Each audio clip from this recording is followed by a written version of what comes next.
ಒಂದು ಸಾರಿ ಮಾಡಿದರೆ ಮತ್ತೆ ಮತ್ತೆ ಮಾಡಬೇಕು ಅಂತ ಅನ್ಸೋವಂಥ ಒಂದು ಕೇಕ್ ರೆಸಿಪಿನ ತಮ್ಮೆಲ್ಲರ ಜೊತೆ ಶೇರ್ ಮಾಡ್ಕೊಳಕತ್ತೇನೆ. ಹಲೋ ಫ್ರೆಂಡ್ಸ್, ಪೀಸ್ ಕಿಚನ್ಗೆ ತಮಗೆಲ್ಲರಿಗೂ ಸ್ವಾಗತ. ಇವತ್ತು ನಾನು ಮಾಡುವಂಥ ಕೇಕ್ ಒಳಗೆ ಸಕ್ಕರೆ, ಮೈದಾ, ಮೊಟ್ಟೆ ಏನನ್ನು ಉಪಯೋಗ ಮಾಡಲಾರ್ದ ಬರೀ ಬೆಲ್ಲ ಮತ್ತು ಗೋಧಿ ಹಿಟ್ಟನ್ನು ಹಾಕಿ ಈ ಕೇಕನ್ನು ಮಾಡಾಕತ್ತೇನೆ. ಸೊ ಬರ್ರಿ ಹೆಂಗೆ ಮಾಡೋದಂತ ನೋಡೋಣ.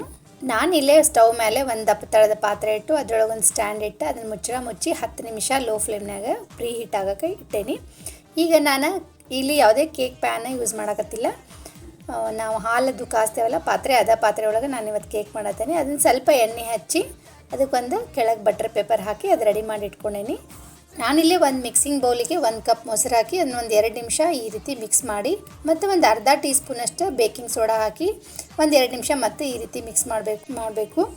ಇಲ್ಲೇ ನಾನು 1 ಕಪ್ ಬೆಲ್ಲದ ಪುಡಿ ಹಾಕ್ಕೊಂಡೇನಿ, ಅರ್ಧ ಕಪ್ ಎಣ್ಣೆ ಮತ್ತು 1/4 ಕಪ್ ಹಾಲು, 1 ಟೀ ಸ್ಪೂನ್ ವೆನಿಲ್ಲಾ ಎಸೆನ್ಸ್ ಹಾಕಿ ಇದನ್ನು ಈ ರೀತಿ ಇದು ಚಲೋ ತಂಗಿ ಎಣ್ಣೆ ಬೆಲ್ಲ ಎಲ್ಲ ಮಿಕ್ಸ್ ಆಗೋ ಮಟ್ಟ ಈ ರೀತಿ ಮಿಕ್ಸ್ ಮಾಡಬೇಕು.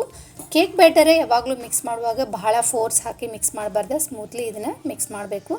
ಆಮೇಲೆ ಇಲ್ಲೇ ನಾವು 1.5 ಕಪ್ ಅಷ್ಟು ಗೋಧಿ ಹಿಟ್ಟು, 1 ಟೀ ಸ್ಪೂನಷ್ಟು ಬೇಕಿಂಗ್ ಪೌಡ್ರ್, 1 ಚಿಟಿಕೆ ಉಪ್ಪು ಹಾಕಿ ಇದನ್ನು ನಿಧಾನಕ್ಕೆ ಈ ರೀತಿ ಮಿಕ್ಸ್ ಮಾಡಬೇಕು. ನಾವು ಕೇಕ್ ಬ್ಯಾಟರ್ ಯಾವಾಗಲೂ ಫಾಸ್ಟಾಗಿ ಮಿಕ್ಸ್ ಮಾಡಿದ್ವಿ ಅಂದ್ರೆ ಕೇಕ್ ಒಂದೊಂದು ಸರಿ ಒಳಗೆ ಹಸಿ ಹಂಗೆ ಉಳಿದು ಬಿಡ್ತೈತಿ, ಕರೆಕ್ಟಾಗಿ ಬೇಕಾಗಂಗಿಲ್ಲ, ಮತ್ತು ಒಂದೊಂದು ಸರಿ ಕೇಕ್ ಶ್ರಿಂಕ್ ಆಗಿಬಿಡ್ತೈತಿ, ಅಂದರೆ ಚಲೋ ತಂಗಿ ಉಬ್ಬಿ ಬರೋಂಗಿಲ್ಲ, ಸ್ಪಾಂಜಿ ಆಗಂಗಿಲ್ಲ.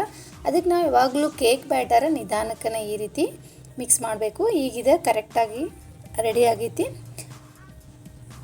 ಇಷ್ಟು ಕನ್ಸಿಸ್ಟೆನ್ಸಿ ಇತ್ತಂದರೆ ಸಾಕು. ಈಗ ಇದನ್ನು ನಾನು ರೆಡಿ ಮಾಡಿ ಇಟ್ಕೊಂಡಿರುವಂಥ ಪಾತ್ರೆಗೆ ಇದನ್ನು ಹಾಕ್ತೀನಿ. ಹಾಕಿ ನಾನು ಮೊದಲೇ ಪ್ರೀ ಹೀಟ್ ಮಾಡೋಕ್ಕಿನ ಕಡಾಯಿ ಇಟ್ಟೇನಲ್ಲ ಅದರೊಳಗೆ ಇದನ್ನ ಇಟ್ಟು ಇದನ್ನು ಲೋ ಫ್ಲೇಮ್ನಾಗನೇ ಒಂದು 35ರಿಂದ 40 ನಿಮಿಷ ಬೇಕ್ ಮಾಡೇನಿ. ಒಂದು ಸ್ವಲ್ಪ ಈ ರೀತಿ ಟ್ಯಾಪ್ ಮಾಡಬೇಕು, ಏನಾರು ಏರ್ ಬಬಲ್ಸ್ ಇತ್ತಂದ್ರೆ ಅದು ರಿಲೀಸ್ ಆತಂದ್ರೆ ಕೇಕ್ ಚಲೋ ತಂಗಿ ಉಬ್ಬಿ ಬರ್ತೈತಿ. ಮೇಲೆ ನಮಗೆ ಯಾವ ಡ್ರೈ ಫ್ರೂಟ್ಸ್ ಇಷ್ಟನೋ ಆ ಡ್ರೈ ಫ್ರೂಟ್ಸನ್ನು ಹಾಕಿ ಈ ರೀತಿ ನಾವು ಇದನ್ನು ಮುಚ್ಚಿ ಒಂದು 35ರಿಂದ 40 ನಿಮಿಷ ಲೋ ಫ್ಲೇಮ್ನಾಗನೇ ಬೇಕ್ ಮಾಡೋಕ್ಕೆ ಬಿಡಬೇಕು. ಈಗ ನೋಡಿರಿ 40 ನಿಮಿಷ ಆದಮೇಲೆ ಕರೆಕ್ಟಾಗಿ ಬೇಕಾಗೈತಿದೆ. ಇದನ್ನು ಒಂದ್ಸರಿ ಟೂತ್ಪಿಕ್ ಹಾಕಿ ನೋಡಿದ್ರೆ ಅದು ಕರೆಕ್ಟ್ ಏನೂ ಅಂಟ್ಕೊಲಾರ್ದ ಬಂತಪ್ಪ ಅಂತಂದ್ರೆ ಇದು ಕರೆಕ್ಟಾಗಿ ಬೇಕಾಗೈತಿ ಅಂತ ಅರ್ಥ. ಈಗ ಇದನ್ನು ನಾನು ಹೊರಗಡೆ ತೆಗೆದಿಟ್ಟು ಒಂದು 15 ನಿಮಿಷ ಇದನ್ನು ತಣ್ಣಗಾಗ್ಬಿಡ್ತೀನಿ. ಮೇಲೆ ಒಂದು ಬಟ್ಟೆ ಹೊಚ್ಚಿ ಇಡ್ತೀನಿ, ಯಾಕಂದರೆ ಕೇಕ್ ಮೇಲೆ ಡ್ರೈ ಆಗಬಾರ್ದಂತ. ಈಗ ಒಂದು 15 ನಿಮಿಷ ಆದಮೇಲೆ ಇದು ತಣ್ಣಗಾಗೈತಿ. ನೋಡಿರಿ, ನಾನು ಈ ಕೇಕಿಗೆ ಮೇಲೆ ವಾಲ್ನಟ್ ಹಾಕಿದ್ದೆ. ನಿಮಗೆ ಯಾವ ಡ್ರೈ ಫ್ರೂಟ್ಸ್ ಇಷ್ಟನೋ ನೀವು ಅದನ್ನು ಹಾಕೋಬೋದು.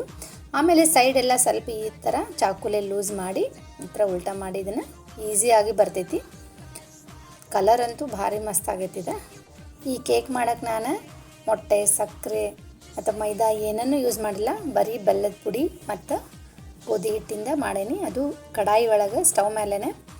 ಸೊ ನಾವು ಈ ಥರ ಈಸಿಯಾಗಿ ಮಾಡ್ಬೋದು.